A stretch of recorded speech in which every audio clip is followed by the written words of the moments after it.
and welcome to Acoustic Review. My name is Ben Morgan Brown and today I'm looking at the Dreadnought Junior 10E from Martin Guitars. The Dreadnought Junior 10E features a solid Sitka spruce top, solid sapele back and sides, a select hardwood neck with FSC certified Richlite fingerboard and a 1 3/4 inch nut, a Richlite bridge with a tusk saddle, a small Dreadnought body size with a 000 body depth. The body and neck are finished in a satin finish and electronics are provided by a Fishman Sonitone pickup. The guitar ships with a Martin gig bag and it has an RRP of £739. Smaller and travel sized guitars have gained in popularity in the last few years, with Martin's own Little Martin being particularly popular. The Dreadnought Junior is a larger small guitar and also features solid woods where many don't. So let's have a listen to the guitar now and then come back afterwards for my thoughts.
Getting the guitar out of its gig bag, I was immediately struck by two things. One, the sunburst is really well done, and two, the colour of the strings. Now, Martin are shipping the Dreadnought Juniors with their retro strings, which are a Manel nickel string, which is much more like an electric string in looks. So that took me by surprise a little bit because it's not something you see every day.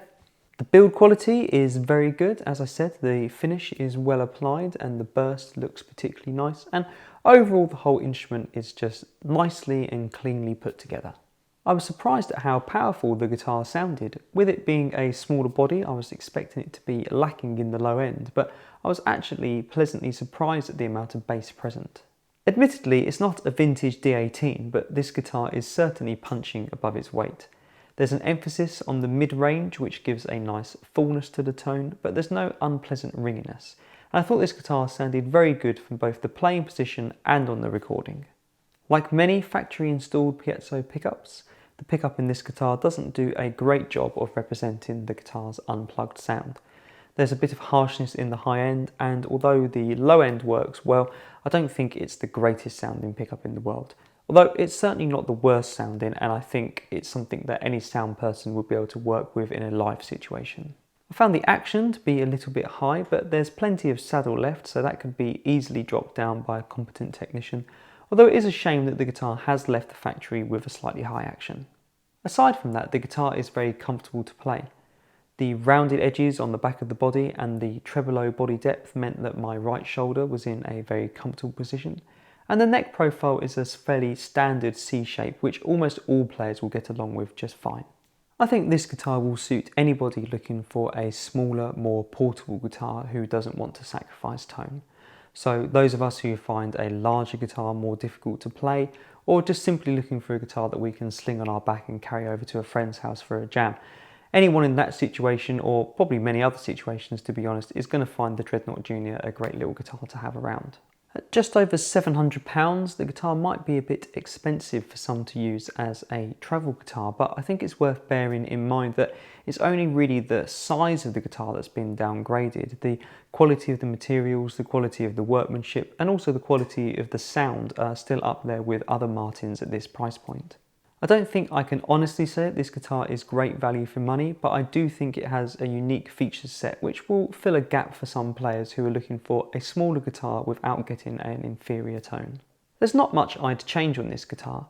Admittedly, I'm not much of a fan of the pickup, although the model is available without electronics if you don't need them or you want to put the pickup of your own choice in there.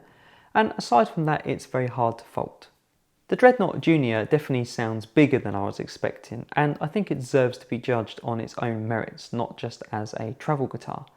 It's cute, it's fun and comfortable to play, and it's got a great sound, so what's not to like?